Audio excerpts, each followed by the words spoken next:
حضرت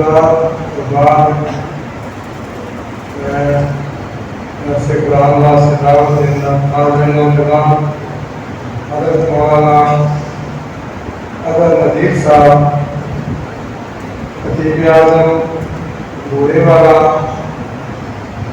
ان کا تعارف کچھ اس طرح ہے تو بورے والے شہر میں مولانا عبداللہ صاحب بورے والے عرصہ جنہوں نے 100 سال کے قریب زندگی پائی ہے ایک ہی مسجد کی خطابت سے اور سادے کو 1980 کی پڑھائی کی تشریف میں ہے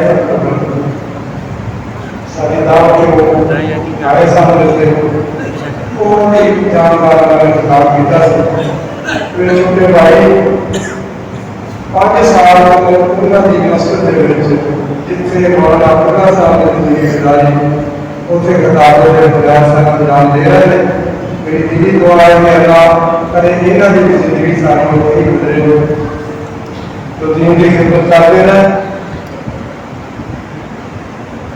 آج اکتوبر کی 8 ہے اس تو بعد نومبر کا مہینہ ہے نومبر کا پہلا ہفتہ 5 نومبر کو آ رہا ہے تو اس دن مرکز نداء الاسلام کوڑیاں خاص جڑی کو بڑی کانفرنس ہوندی ہے اتنے کانفرنس ہے جن کی وجہ سے 5 کی بجائے 12 نومبر کو پروگرام رکھے بات فلیکس لگا اس پروگرام سے انشاءاللہ قاری عبدالحفیظ صاحب کے صاحبزادے مدثر نکاح وہ انشاءاللہ تشریف لے آؤ گے رمضان ہو گیا اور وہ قاری صاحب کے انداز سے گفتگو کرتے رہے اور مدلل گفتگو کر رہے تو 2 سال انشاءاللہ 9.5 نومبر جو پورے ہو جائیں گے درس قرآن دے آج یہ پروگرام ہو گیا ہے نومبر سے جمعہ ہوئے گا 2 سال مکمل ہو جائیں گے تو دسمبر کے اندر حافظ عبداللہ ساجد صاحب خطیب اعظم نجانی انہوں کا پروگرام ہے لیکن سارے بھائی اصغر صاحب انہوں نے بیٹے کی نومبر کی شادی ہے تو انہوں نے کہا کہ ساری خاص ہے کہ اسی قاری یاسین بلوچ نے بلانا لیکن انہوں نے گزارش کی ہے کہ نومبر کی بجائے اسے خوشی اسی تھوڑا جا کے لے جانے ہیں دسمبر کی 3 حافظ عبداللہ ساجد صاحب کا اور قاری یاسین بلوچ صاحب کا انشاءاللہ محلہ درس قرآن کے ٹائم سے 2000 خطاب ہوئے گا انشاءاللہ تو سارے ساتھیوں ایک دوسرے ساتھیوں دعوت دیا کر اس پروگرام دی مہینے بعد مہینے بعد 1 گھنٹہ کوئی گل نہیں ہے سارے ساتھی ایک دوسرے ساتھیوں اس پروگرام کی دعوت دیا کرو تو میں ملا تحقیق دعوت دینا محترم جناب حضرت مولانا قاری اظہر نذیر صاحب اپنی گفتگو شروع کرنے سے پہلے عادت بھی نہیں ہے اور مناسب بھی نہیں ہے میں سچ بھی یہی ہے کہ خطیب اعظم نہیں بس وہاں جس طرح آپ کے سامنے ٹوٹے پھوٹے الفاظ بیان کروں گا وہاں بھی بیان کر دیتا ہوں اللہ تعالیٰ بڑے بڑے الفاظ سے ہمیں بچا کر رکھے اور یہ کیمروں کے سامنے مجھے بالکل عادت نہیں ہے وہ چلا رہے ہیں تو گزارش میری یہ ہے کہ آپ دوست جو آگے ہیں آپ کچھ سیکھ جائیں گے تو یہی فائدے مند ہے انٹرنیٹ پہ تو اتنا کچھ پڑا ہوا ہے کہ سننے والے شاید بھی کم ہیں اور بیان کرنے والے بہت ہیں تو یہ بالخصوص نائٹ والا تعلق ہے یہ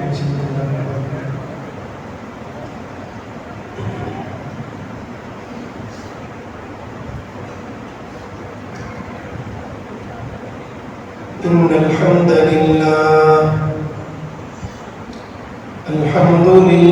نحمده ونستعينه ونستغفره ونعوذ بالله من شرور أنفسنا وسيئات أعمالنا من يهده الله فلا مضل له ومن يضلل فلا هادي له وأشهد أن لا إله إلا الله وحده لا شريك له وأشهد أن محمدا عبده ورسوله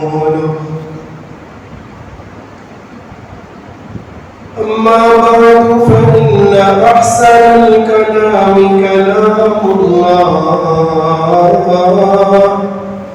وأحسن الهدي هدي محمد صلى الله عليه وآله وسلم وشر الأمور محدثاتها وكل محدثة بدعة وكل بدعة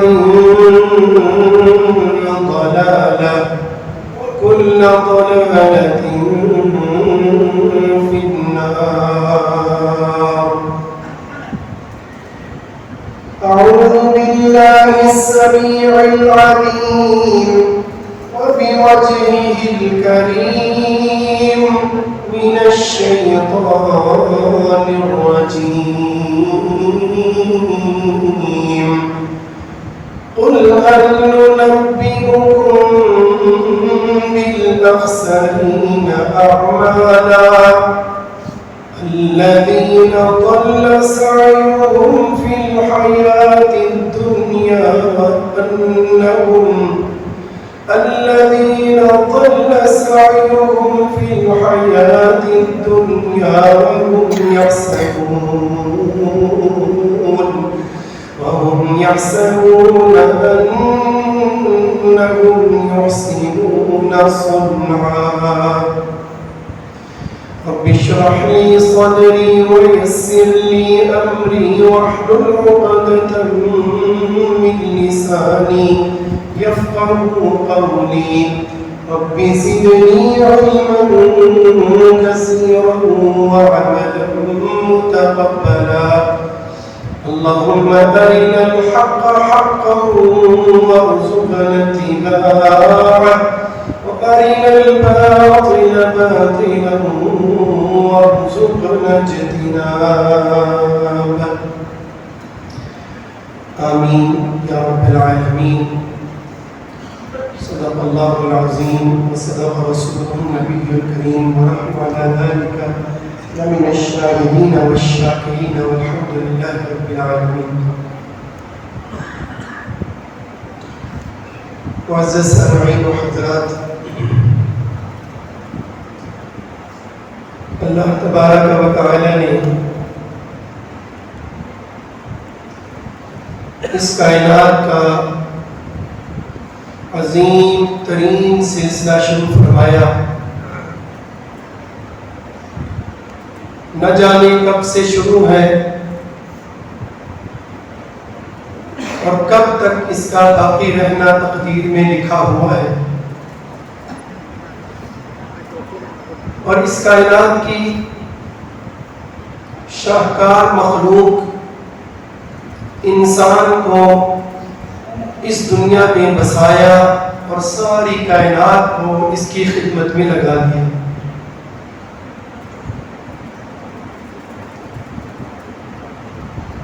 یہ بات بڑی توجہ سے سمجھنے کی ہے. میں تو چند جملے بول کر آگے گزرنا چاہ رہا ہوں کہ اللہ تبارک و تعالی نے اس کائنات اور ہم انسانوں کو بنانے سے پہلے اپنا ایک پروگرام بنایا، اپنا ایک نظام بنایا، اور اس کو پورا کرنے کے لیے ہم انسانوں کو پیدا کیا. لیکن آج دنیا کے دانشور خود کو جو سمجھتے ہیں ان کی باتوں کو سن کر ایسا لگتا ہے کہ اللہ نے اس دنیا کو بنایا اور انسان کو بنایا بنانے کے بعد سوچا کہ اب میں کیا کروں. چلو ایسا کرتے ہیں کہ ان کو ایک قرآن دے دیتے ہیں, ایک دین دے دیتے ہیں, ان کو نمازوں اور روزوں کے آرے لگا دیتے ہیں. ایسا نہیں. اللہ نے ہمیں بنانے سے پہلے اپنا ایک نظام بنایا اور ہمیں پابند کیا کہ ہم ہر صورت میں اللہ تبارک و تعالیٰ کے اس نظام کی پابندی کریں. میں آپ کے سامنے سوال رکھوں, آپ کو بڑا عجیب لگے گا. قرآن ہمارے لیے ہے یا ہم قرآن کے لیے ہیں؟ سمجھیے بات. قرآن ہمارے لیے یا ہم قرآن کے لیے؟ تھوڑا مشکل ہے. ایک اور سوال اسی طرح کا, عبادت ہمارے لیے یا ہم عبادت کے لیے؟ کیا جواب ہے؟ اس دوسرے کا دیں جواب. عبادت ہمارے لیے ہے یا ہم عبادت کے لیے؟ جی پہلے جی کچھ بھی بولیں, کوئی بات نہیں, میرے ساتھ ٹھہر چکے. مجھے لمبے چوڑے خطابات کی عادت نہیں ہے, میں نے تو اس طرح بات چیت کرنی ہے آپ کے ساتھ. ماشاء اللہ. دلیل اگر پہلی بات میں کرتا تو وہ شاید آپ اختلاف کرتی. ایسے ہی یہ ہے, قرآن ہمارے لیے ہے, یہ بات ٹھیک ہے, لیکن اصل میں ہم قرآن کے لیے ہیں. وَمَا خَلَقْتُ الْجِنَّ وَالْإِنسَ إِلَّا لِيَعْبُدُونَ. میں نے جنوں اور انسانوں کو عبادت کے لیے پیدا کیا. ایسا نہیں ہے کہ پہلے جنوں اور انسانوں کو پیدا کر لیا, اب اللہ نے سوچا میں کیا کروں ان کا, تو چلو ان کے لیے چند عبادات بنا دیتا ہوں تو یہ دنیا میں آرے لگے رہیں گے, اس کے یہ اپنا کھیل تماشا کرتے ہیں. نہیں, بلکہ جنوں کو انسانوں کو اللہ نے عبادت کے لیے پیدا کیا. اپنا جو نظام, اپنا جو پروگرام بنایا, اس پروگرام کو مکمل کرنے کے لیے اللہ تبارک و تعالیٰ نے انسان کو پیدا کیا اور انسانوں سے پہلے جنات کو پیدا کیا. باہر اللہ نے ہمیں دنیا میں بھیجنے کے بعد ہماری رشد و ہدایت کے لیے 4 طرح کے انتظام کیے.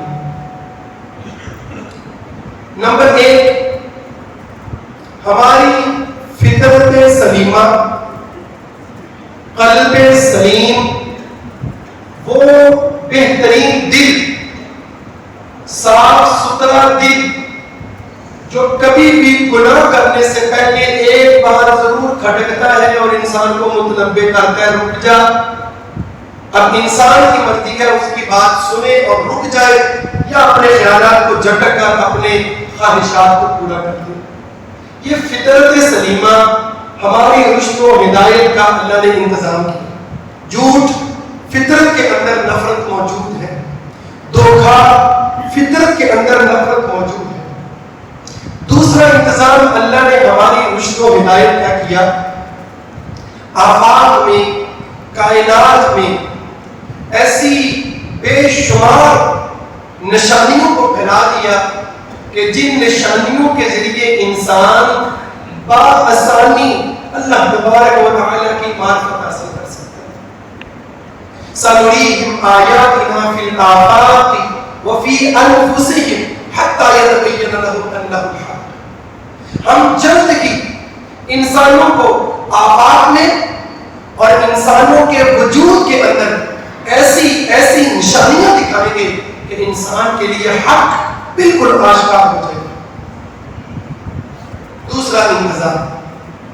تیسرا انتظام, اللہ نے انبیاء علیہ السلام کا سلسلہ شروع فرمایا, جو آپ جانتے ہیں آدم علیہ السلام سے لے کر جناب خاتم النبیین, سید الانبیاء, شافع محشر, سید القونین جناب محمد رسول اللہ صلی اللہ علیہ وسلم کی ذات گرامی تک چلا.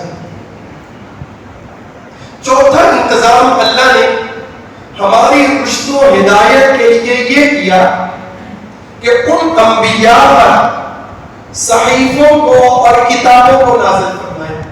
صحف ابراہیم و موسیٰ، قرآن مجید، قرآن، زبور، انجیل، 4 طرح کے انتظامات.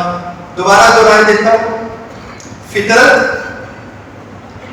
دنیا کے اندر پھیلی ہوئی نشانیاں، انبیاء کا سلسلہ اور اللہ کی نازل کردہ کتاب. ان میں جو پہلی چیز ہے فطرت، اس فطرت کے اوپر گندی تربیت، والدین کا دیا ہوا ماحول، اپنے ارد گرد پھیلی ہوئی سوسائٹی اور دوست احباب وہ غالب آ جایا کرتے ہیں. وہ فطرت کہیں دب جاتی ہے، کیونکہ بچپن میں اس فطرت سے ہم فائدہ نہیں اٹھا سکتے. جب تک بندہ شعور کی عمر کو پہنچتا ہے تو وہ فطرت کسی اور چیز میں تبدیل ہو چکی ہوتی ہے. رسول اکرم صلی اللہ علیہ وسلم نے کیا فرمایا؟ کل مولود یولد علی الفطرہ، ہر پیدا ہونے والا بچہ فطرت پر پیدا کیا جاتا ہے. اس کے ماں باپ اس کو یہودی بنا دیتے ہیں، نصرانی بنا دیتے ہیں، مجوسی اور مشرک بنا دیتے ہیں. گویا فطرت کو ہم معیار نہیں بنا سکتے. بھائی سمجھ آ رہی ہے بات؟ فطرت کو ہم معیار نہیں بنا سکتے. بدل سکتی ہے، ماحول بدل آ سکتا ہے. جیسے والدین ویسی بلا، جیسی سوسائٹی ویسا ہی انسان. دوسرا، آفاق میں پھیلی ہوئی نشانی. اگر بندے کے پاس علم موجود نہ ہو تو آفاق میں پھیلی ہوئی نشانیوں سے وہ کلو ہو 100% فائدہ نہیں اٹھا سکتا. ماہرین، علماء، سائنسدان، فیلڈ کے ماہر وہ لوگ پیدا اٹھائیں. اب میڈیکل کی تعلیم، انسان کا مطالعہ، ایک ایک چیز اللہ کی معرفت دیتی ہے، آنکھ، کان، زبان، دل، جذبات، احساسات. لیکن اسے فائدہ کون اٹھائے گا؟ جس کے پاس اتنا علم موجود ہے. گویا علم کے آنے تک یہ چیزیں ہمیں فائدہ نہیں. اور چوتھے نمبر پر جو میں نے اللہ کی کتابوں کا تذکرہ کیا، وہ ہمیں کن کے ذریعے سے ملتی ہیں؟ انبیاء علیہ السلام. اگر میں کہوں کہ ہمارے پاس اس وقت صرف ایک چیز ہے، اگر ہم اس کو مضبوطی سے پکڑ لیں، اس کے لڑ کے ساتھ لگ جائے، آنکھیں بند کر کے اس کے پیچھے چل پڑے، جس کو ہم اتباع اور اطاعت کا نام دیتے ہیں، جناب محمد رسول اللہ صلی اللہ علیہ وسلم کی ذات گرامی، تو آپ کی ذات ہی وہ ذات ہے جس کے ذریعے ہم قرآن کا فہم حاصل کر سکتے ہیں، جس کے ذریعے آفاق میں پھیلی ہوئی نشانیوں سے اللہ کی معرفت حاصل کر سکتے ہیں، جس کے ذریعے ہم اپنے آپ کو فطرت سلیمہ پر واپس لا سکتے ہیں. اگر کوئی بندہ جناب رسول اللہ صلی اللہ علیہ وسلم کا ڈر چھوڑ دے، آپ کا ڈر چھوڑ دے، آپ کی اتباع سے ہاتھ اٹھا لے، آپ کے پیچھے چلنا چھوڑ دے، وہ سمجھے کہ وہ تو عرب کی دنیا کے لیے آیا تھا، آج کے اس زمانے کے لیے ان کی تعلیمات کارآمد نہیں ہے، وہ بندہ اتنا بدبخت ہے کہ صرف اس نے نبی کو نہیں چھوڑا، وہ قرآن سے بھی فارغ ہو جائے گا، وہ آفاق میں پھیلی ہوئی نشانیوں سے بھی فارغ ہو جائے گا، اور وہ اپنی فطرت سلیمہ سے بھی کوئی فائدہ نہیں اٹھا سکے. ہمارے نزدیک نبی علیہ السلام کا کتنا بڑا مقام اور مرتبہ ہے، آپ اس مختصر سی گفتگو سے اندازہ لگا سکتے. اگر میں اور آسان سے بیان کرنے کی کوشش کروں، دیکھیے پہلے نمبر پر تو اللہ ہی ہے، اس میں کوئی شک نہیں، پہلے نمبر پر اللہ ہے. دوسرے نمبر پر جناب رسول اللہ صلی اللہ علیہ وسلم ہے. لیکن میرا سوال ہے، ہم پہلے اللہ کو مانتے ہیں یا پہلے نبی کو مانتے ہیں؟ اللہ. پھر سوچیں، یہ کس نے بتایا کہ اللہ کون ہے؟ یہ کس نے بتایا یہ قرآن ہے، یہ حدیث ہے؟ نبی نے بتایا نا. اسی زبان سے قرآن نکلتا، اسی مبارک زبان سے سنت آئی. وہ فرما دیتے یہ اللہ کا کلام، وہ کہہ دیتے یہ میری بات. ہم کہتے ہیں آمنا و صدقنا، تو گویا پہلے کس کو مانا؟ ہم تو سمجھتے ہیں نبی علیہ السلام اتنا بڑا مقام اور مرتبہ رکھتے ہیں کہ آپ کو چھوڑ کر ہم اللہ تک نہیں پہنچ سکتے، آپ کو چھوڑ کر ہم قرآن تک نہیں پہنچ سکتے، آپ کو چھوڑ کر دنیا میں پھیلی ہوئی اللہ کی نشانیوں سے کما حقوق فائدہ نہیں اٹھا سکتے، آپ کو چھوڑ کر انسان کی جو فطرت سلیمہ ہے وہ بھی اس کے کام نہیں کر سکتے۔ نبی علیہ السلام کی عظمت، آپ کی شان، شوکت، مقام اور مرتبہ کس قدر بلند ہے۔ پیارے بھائیوں، نبی علیہ السلام شریعت لائے، ہمیں دی، اختلاف ہو جاتا ہے، ہر معاملے میں اختلاف موجود ہے۔ کوئی بھی چیز دنیا میں ایسا نہیں جس کے اندر دو رائے موجود نہ ہو۔ اسی طرح قرآن و سنت میں بھی اختلاف، ان کی تعبیر میں اختلاف ہو جاتا ہے بعض کا۔ تو ہمیں کیا حکم دیا گیا کہ اگر دنیا کے کسی معاملے میں تمہارے اندر اختلاف ہو جائے تو تم نے کیا کرنا ہے؟ فَإِن تَنَازَعْتُمْ فِي شَيْءٍ فَرُدُّوهُ إِلَى اللَّهِ وَالرَّسُولِ، بارگاہ رسالت میں پہنچنا ہے، اللہ تبارک و تعالی سے اس کا فیصلہ کروانے کی کوشش کرنی ہے۔ فَلَا وَرَبِّكَ لَا يُؤْمِنُونَ حَتَّى يُحَكِّمُوكَ فِيمَا شَجَرَ بَيْنَهُمْ، یہ تب تک مومن ہی نہیں ہو سکتے جب تک اپنے اختلافی معاملات میں، جب تک اپنے جھگڑوں میں فیصلہ کن حیثیت جناب محمد رسول اللہ صلی اللہ علیہ وسلم کو تسلیم نہیں کر سکتے، تب تک یہ مومن ہی نہیں ہو سکتے۔ اپنے موضوع کی طرف آؤں۔ آج کی رات اور کل کا دن جشن عید میلاد النبی، کتنے لفظ بولے جو ہیں؟ 3، پھر سے 4۔ کم لوگ ہیں جو جان رہے ہیں۔ دیکھیں میں آپ کو بور ہی کروں گا، آپ کی توجہ ہے، کچھ نہ کچھ سکھا کر ضرور جاؤں گا، لیکن وہ لذت آپ کو نہیں دے سکوں گا جو خطیبوں کے اندر موجود ہوتی ہے۔ تو انشاءاللہ توجہ رکھیں، کچھ نہ کچھ فائدہ ضرور ہوگا۔ جشن، عید، میلاد نبی، 4 لفظوں پر ہی گفتگو کروں گا۔ اختلاف ہو گیا، کیا کرنا چاہیے کیا نہیں کرنا چاہیے، کیا کرنا چاہیے؟ اللہ اور اس کے رسول کی بارگاہ میں پہنچنا چاہیے، آسانی سے معاملہ حل ہو جائے گا۔ فَإِن تَنَازَعْتُمْ فِي شَيْءٍ فَرُدُّوهُ إِلَى اللَّهِ وَالرَّسُولِ، اگر اللہ اور اس کے رسول کی بارگاہ میں پہنچ جائیں گے تو آسانی کے ساتھ ہمارے تمام معاملات حل ہو جائیں گے۔ اگر ایسا نہیں ہے تو پھر ہمارے معاملات کو سلجھانا، ان کی گتھیوں کو سلجھانا وہ بہت مشکل ہو جائے گا، بہت مشکل ہو جائے گا۔ ان میں سے 4 لفظوں میں جو آخری لفظ ہے وہ ہے النبی۔ میں نے کچھ گفتگو نبی علیہ السلام کے بارے میں کر دی، ایک بات اور تذکرہ کر دیتا ہوں۔ نبی صلی اللہ علیہ وسلم کی محبت میں دل کر رہا ہے کہ وہ بات ہو۔ ماں کے پیٹ میں جیسے ہی نطفہ آتا ہے تو اس کے تعلقات بننا شروع ہو جاتے ہیں۔ باپ کا تعلق پہلے سے ہوتا ہے، قرآن مجید میں کہا گیا کہ باپ کی پیٹ سے وہ نطفہ جاتا ہے، ماں کے رحم میں آتا ہے، ماں سے ایک بڑا پیارا تعلق پیدا ہو جاتا ہے۔ وہ 9 مہینے کس قدر حفاظت کے ساتھ، پیار اور محبت کے ساتھ بچے کو اپنے پیٹ میں پالتے۔ انسان باہر آتا ہے، بچپن، لڑکپن، جوانی اور بڑھاپا، کتنے ہی تعلق ایسے جو رحم مادر میں ختم ہو چکتے ہیں۔ ماں کے پیٹ میں بچہ گئے، ختم۔ اور کتنے ہی تعلق ایسے کہ انسان دنیا میں آتا ہے، آنے کے بعد بچپن میں ہی ہر طرح کی اس کی خوشیاں جو ہے وہ ختم ہو جاتی ہیں۔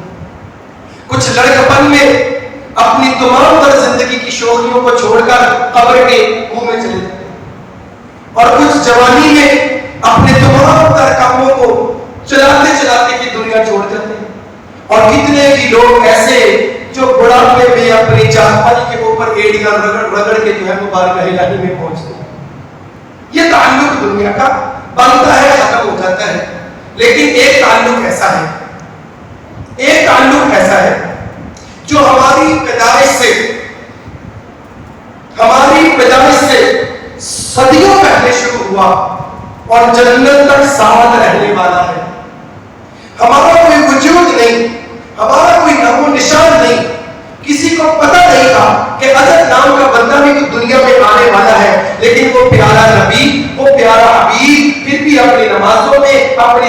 میں ہمارے لیے دعائیں کرتا تھا.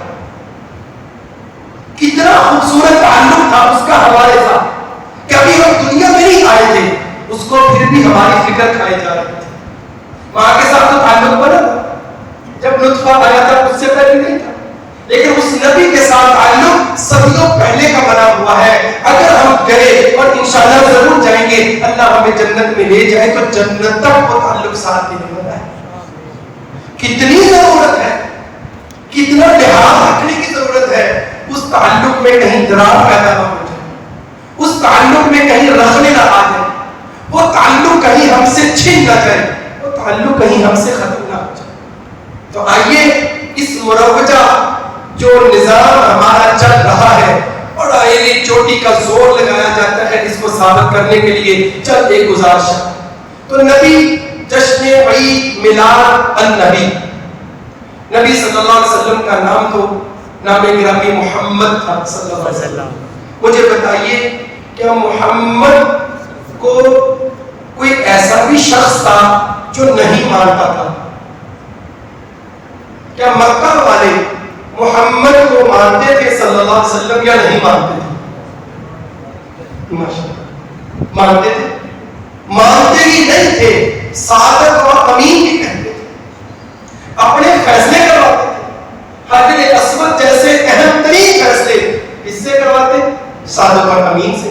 ان کو اس سے اختلاف نہیں تھا. اختلاف ان کو کس سے تھا؟ النبی سے. محمد کے نبی ہونے سے ان کو اختلاف تھا, ورنہ محمد کے محمد ہونے پر ان کو کوئی اختلاف نہیں تھا. اب اگلی بات اپنی اور کے ساتھ ہو چکی. تو نبی صلی اللہ علیہ وسلم کی ذات گرامی ہمارے لیے کتنی مقام اور مرتبہ رکھتی ہے, بہت بار آپ نے سنا, کچھ میں نے بھی گزارش کی. اس سے پیچھے کا لفظ ہے میلاد. میلاد کا ترجمہ ہے جی کیا ہے؟ پیدائش, برتھ, ولادت, میلاد. دنیا میں کوئی ایسا شخص, دنیا میں کوئی ایسا شخص, وہ مسلمان ہو یا کافر ہو, بس پاگل اور مجنون نہ ہو, میلاد کو نہ مانتا ہو. یہ آپ نے دیکھا ہو تو بتا دیں. یا ممکن ہے کہ کوئی بندہ میلاد کو نہ مانتا ہو, کہے نہیں میں میلاد کو نہیں مانتا؟ ممکن ہے ایسا؟ کوئی بندہ کہے کہ اظہر کی میں میلاد کو نہیں مانتا, میں اس کی ولادت کو نہیں مانتا, ایسا کیسے ممکن ہے؟ جب محمد کو مانا جا رہا ہے صلی اللہ علیہ وسلم, تو کیسے ممکن ہے کہ اس کی ولادت کو نہ مانا جا رہا ہو؟ تو ممکن ہی نہیں. پھر یہ کفر کی گردانیں اور فتوے شرم نہیں آتی, تمہاری غیرت کا حق ہو جاتی ہے. وہ بولنے والے تو پیسے اکٹھے کرنے کا پیٹ پوجا کا مسئلہ ہے, سننے والے کیا کر رہے ہوتے ہیں سامنے بیٹھ کر؟ جب کوئی بندہ کہے میلاد کا منکر کافر ہے, تو بلا کوئی کافر بھی میلاد کا انکار کرتا ہے؟ یہ تو ممکن ہی نہیں دنیا کے اندر کہ کوئی بندہ, ایک لفظ ہے, ایک اعتبار سے اس میں گستاخی ہے, وہ یہ کہنا جو سال سال گردان پڑی جاتی ہے, آج ہمارے گھر کے میلاد ہے. مطلب آج ہمارے گھر میں پیدائش, جی کس کا میلاد ہے؟ جی نبی کا میلاد ہے. انا للہ و انا الیہ راجعون. گستاخی کے فتوے ہم پر, گستاخی کے فتوے ہم پر. تمہیں اپنے الفاظوں پر گرفت نہیں, تمہیں اپنے الفاظوں کے اثرات کا پتہ نہیں, تمہیں اپنی زبان سے نکلے ہوئے الفاظ کے معنی اور مفاہیم کا نہیں پتہ. تم اپنی زبان سے کیا کر رہے ہو؟ ادب کر رہے ہو, احترام کر رہے ہو, کہ گستاخیاں پھیلا رہے ہو. میلاد النبی, نبی کا میلاد, نبی کی ولادت, پیارے بھائیوں دنیا میں اس کو کسی سے اختلاف نہیں. واضح. تیسرا لفظ ہے عید. عید میلاد النبی. تو عید کا مطلب کیا ہے؟ عید کا معنی کیا ہوتا ہے؟ ماشاءاللہ پڑھے لکھے بیٹے ساری ماشاءاللہ جی, خوشی.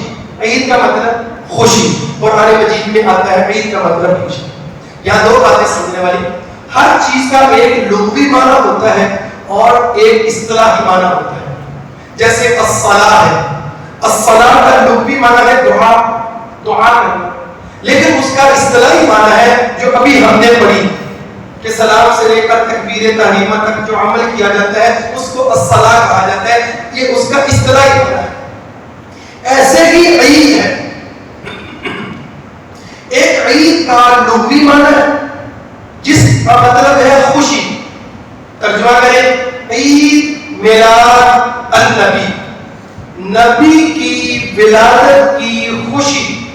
کوئی بندہ جو کلمہ طیبہ پڑھتا ہے وہ کتنا ہی کیا گزرا مسلمان کیوں نہ ہو, وہ کلمہ طیبہ پڑھ دینے کے بعد بھلے شراب پیتا ہو, زنا کرتا ہو, بے نمازی ہو, وہ کیسا ہی کیوں نہ ہو, کیا ممکن ہے کہ اس کو نبی کی پیدائش کی خوشی نہ ہو اور وہ مسلمان ہو؟ یا آپ نے کبھی دنیا میں ایسا شخص دیکھا ہو جس کو نبی کی پیدائش کی خوشی نہ ہو؟ عید میلاد النبی تو ممکن ہی نہیں. اور ہماری بات کریں, ہم تو بہت خوش ہیں. ہم تو اپنی زندگی کے ایک ایک لمحے میں خوش ہیں نبی صلی اللہ علیہ وسلم کی آمد سے. اتنا پیارا دین, اتنا سچا سچا دین, بیٹھنے اٹھنے کھانے پینے سونے جاگنے معیشت معاشرت سیاست ایک ایک چیز کا اتنا بہترین اعلیٰ اور اعلیٰ نظام دے کر گیا. وہ سارے کے سارے احسانات تو اسی نبی کے ہیں, ہم خوش کیوں نہ ہو؟ ایسے کیسے ہو سکتے ہیں؟ 8 سال تک بیٹھ کر نخبۃ الحدیث اور بلوغ المرام اور مشکات اور سنن ابی داؤد اور نسائی 9-10 حدیث کی کتابیں جو طلباء پڑھتے ہیں, تفاسیر اور قرآن اور فقہ اور سیرت اور تاریخ جو نبی علیہ الصلوۃ والسلام کی پڑھتے ہیں, تمہارے جیسے تو نہیں ہے. آخری سال میں بیٹھ کر حدیث کا دورہ پڑھتے 1 سال میں ساری حدیثوں سے گزر جاتے ہیں اور تم کہتے ہو تمہیں خوشی ہے, ہمیں خوشی نہیں ہے. ہم تو نبی صلی اللہ علیہ وسلم کے ایک ایک فرمان پر ہمارا بچہ بچہ کس خوبصورتی کے ساتھ اس کو پڑھتا ہے. چاہے کبھی جا کر ایک دن اللہ کی قسم کسی بھی مدرسے میں کلاس کریں, نبی کے ایک ایک فرمان کی کتنی قدر ہے, کتنی محبت ہے, کتنی عید ہوتی ہے. ہم تو بہت خوش ہیں. لاؤ ہم سے زیادہ خوش بندہ لا کر تو دکھاؤ. تمہاری شکلیں بتائیں گی, تمہارا لباس بتائے گا, تمہاری گفتار بتائے گی, تمہارا سونا جاگنا بتائے گا, تمہارے یہ کفر کے فتوے بتائیں گے کہ نبی کی آمد کی خوشی کس کو ہے, نبی کے ساتھ تعلق کس نے بنایا ہے. آؤ تو صحیح, بیٹھو تو صحیح. اور کس کو نہیں پتا, کس کو نہیں پتا, میں اس پر پرسن نبی صلی اللہ علیہ وسلم کی سنتوں کو اپنانے والے سبھی کو. البتہ اگر اس کا معنی لیا جائے اصطلاحی عید کا, اصطلاحی کیا ہے؟ عید الفطر اور عید الاضحیٰ, یہ عید کا اصطلاحی مفہوم ہے کہ اسلام کے اندر 2 عیدیں ہیں, یہ اصطلاح ہے. اگر یہ معنی لیا جائے تو بھائی یہ جھوٹ ہے, یہ گڑبڑ ہے, اس کا اختیار آپ کے پاس نہیں ہے. اور دھوکہ دیتے ہیں. اگر میڈیا پر بیٹھ کر بات کریں یا ہمارے سامنے بات کریں تو عید کا لوگ بھی معنی لیتے ہیں, اور جب اپنی عوام کے سامنے بات کرتے ہیں تو ان کا دماغ خراب اس طرح کرتے ہیں کہ عید کا اصطلاحی معنی لیتے ہیں عیدوں کی عید. شرم نہیں آتی؟ اصطلاحی معنی میں زیادتی کرنے کا, کمی کرنے کا یہ اللہ کے رسول کے بعد صحابہ کے پاس اختیار نہیں, تابعین محدثین فقہاء مفسرین کسی کے پاس اختیار نہیں. تمہیں کس نے دے دیا؟ نمازیں 6 کر کے دکھائیں, کیوں نہیں کرتے؟ صبح کی 2 رکھتے, ظہر کی 4 رکھتے, عصر کی 4 رکھتے, بیچ میں مغرب کی 3 رکھتے اور پھر عشاء کی 4 رکھتے. ذرا ترتیب سیدھی کر لینا بھائی, صبح کی 2, ظہر کی 3 کر لیں, باقی تینوں نمازوں کی 4 کر لیں. آؤ کر کے دکھاؤ, جرت ہے تو. حج کا موقع, نماز باجواب اول وقت میں پڑھنا ضروری ہے, ایسے ہی حج کے موقع پر حاجی کو منع ہے اول وقت میں پڑھنا. اس نے نہیں پڑھنی, پڑھتی نہیں ہے, جمع کر کے پڑھنی ہے. اور جب مزدلفہ سے نکلنا ہے, سورج غروب ہونے کے بعد نکلنا ہے, لیکن مغرب نہیں پڑھنی. کیوں؟ نبی صلی اللہ علیہ وسلم نے ایسا کہہ دیا. بات یہ اختیار ان کے پاس تھا, ان کے پاس کسی اور کے پاس نہیں ہے. تو عید کا یہ اصطلاحی مفہوم دینا یہ بہت بڑا مسئلہ ہے اور بہت بڑا دھوکہ ہے. اور نبی علیہ السلام نے تو بڑی پیاری تعلیمات دی. آپ نے فرمایا میں سوموار کا روزہ رکھتا ہوں. کیوں رکھتا ہوں؟ کیونکہ اس دن میں پیدا ہوا. اور ان پڑھ سے ان پڑھ, جاہل سے جاہل بندے کو بھی پتا ہے کہ جس دن روزہ ہو اس دن عید نہیں, اس دن